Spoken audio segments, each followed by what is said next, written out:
मैं डॉक्टर पंकज महेंद्र हूँ। मैं छावनी बोर्ड का उपाध्यक्ष रहा हूँ 25 साल से। एक बार गैरिंग बोर्ड में नॉमिनेटेड मेंबर भी रहा हूँ और प्रोफेशनली मैं एक रेडियोलॉजिस्ट हूँ। हमारे मल्टीपल डायग्नोस्टिक सेंटर्स हैं, Pankaj scanning and pathology research centre private limited के नाम से। हम यहाँ पे डायग्नोस्टिक सर्विसेज दे रहे हैं। हमारे पास 11 रेडियोलॉजिस्ट हमारे साथ काम करते हैं और 6-7 पैथोलॉजिस्ट काम करते हैं और कोशिश करते हैं कि हम समाज की सेवा दोनों पॉलिटिकल लेवल पे भी और अपने प्रोफेशन से भी कर सकें।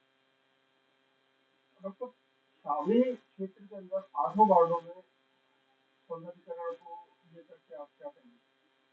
सर, आपको पता है कि पिछले 3 साल से छावनी बोर्ड में कोई भी बोर्ड नहीं है और वैलिड बोर्ड है, वो भी इनकम्प्लीट बोर्ड है।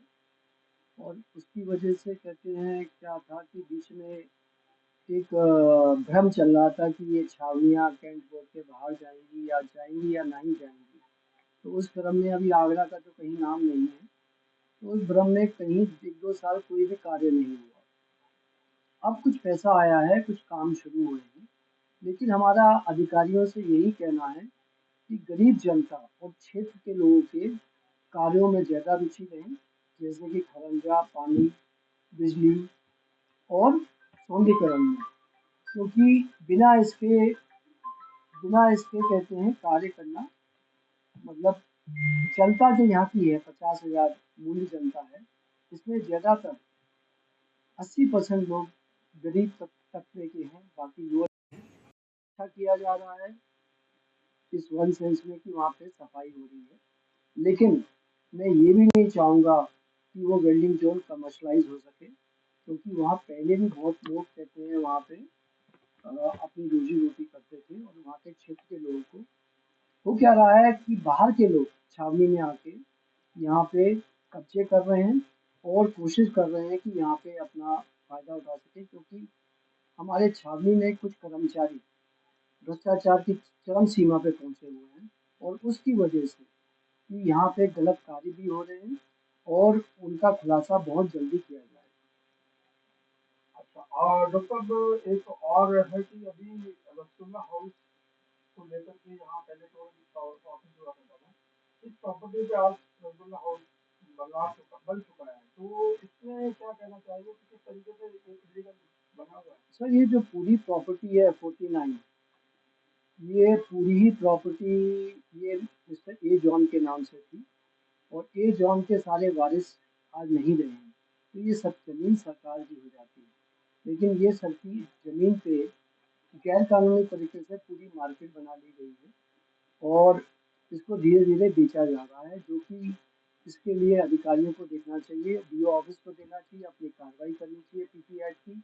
और मेरे हिसाब से तो ये जॉन मिल का जो एक सीबीआई इंक्वायरी चल रही है, उसके तहत इसका भी इंक्वायरी होनी चाहिए कि यहाँ पे कैसे ज़मीनें बेची जा रही हैं और कैसे कमर्शियल एक्टिविटी हो रही है। आपने रसगुल्ला हाउस का पूछा, तो पहले मैं इस पर ज़्यादा कहना नहीं चाहता हूँ, लेकिन आप पूछ रहे हैं तो बताना चाहता हूँ कि मैंने भी अखबार में पढ़ा था कि यहाँ पे पहले टोरेंट चलता था, तो टोरेंट के टाइम पे यहाँ एक मैगजीन फ्लोर बगल बना था, उस मैगजीन फ्लोर का भी इनको नोटिस दिया गया था, उस पर कोई कार्रवाई नहीं करी आज तक। अब पुराने सीईओ दमन सिंह के टाइम पे यहाँ पे खूब गैर कानूनी काम हुए हैं। आप ये मान नहीं सकते कि आगरा में छावनी में कोई लिफ्ट नहीं है, ये पहली लिफ्ट लगा दी गई। वहाँ पे पूरा आगे का पोर्शन कवर कर दिया गया, वहाँ पे अनऑथराइज कंस्ट्रक्शन हुए हैं जिनका एक का नोटिस दिया गया, बाकी पोर्शन का नोटिस नहीं दिया गया और उस पर कोई कार्रवाई नहीं हुई। वहाँ पे हमें ये भी ज्ञात हुआ है कि ये रेंट पे दिया गया है और रेंट को छुपाने के लिए कोई एग्रीमेंट किया गया है पार्टनरशिप का, और इससे क्या हो रहा है, छावनी को उसकी भी हानि हो रही है, टैक्स की भी हानि हो रही है। और ये भी पता चला है वहाँ पे कोई चाट मार्केट वाले को किसी को सरकारी जमीन एवं बंगले की आगे वाले पोर्शन की जमीन पे 70,000 रुपये महीने पर दिया गया, जिसका भी टैक्स नहीं मिल रहा और वो कमर्शियल किया गया है। तो कमर्शियल एक्टिविटी पे भी डीओ कोई कार्रवाई नहीं कर रहे, पीपी एक्ट नहीं चला रहे, तो इससे क्या होगा, एक गलत मैसेज जा रहा है। जो गरीब लोग और जो घरों में अपने घरों में शांति से रह रहे हैं, वो क्यों नहीं कमर्शियल एक्टिविटी कर रहे। और जो छावनी का एक रूप है जहाँ पे कि ग्रीनरी होती है, लोग अपना निवास बनाते हैं, वहाँ पे पूरी मार्केट बन रही है, सब गैर कानूनी तरीके से। हमें ये भी ज्ञात हुआ है कि आर्मी ने डीओ ऑफिस से ये पूछा है कि कहाँ कहाँ बंगलों में कमर्शियल एक्टिविटी हो रही है, उन पे कार्रवाई हो। अभी मुझे रिसेंटली मालूम पड़ा है एक कैंटोनमेंट में हाई कोर्ट ने ऑर्डर दिया है कि 10-10 हज़ार रुपया पर डे एक इंडिविजुअल जो कमर्शियल एक्टिविटी कर रहा है उसको पर डे के हिसाब से 3 लाख रुपया महीना पेनल्टी लगाई जाए।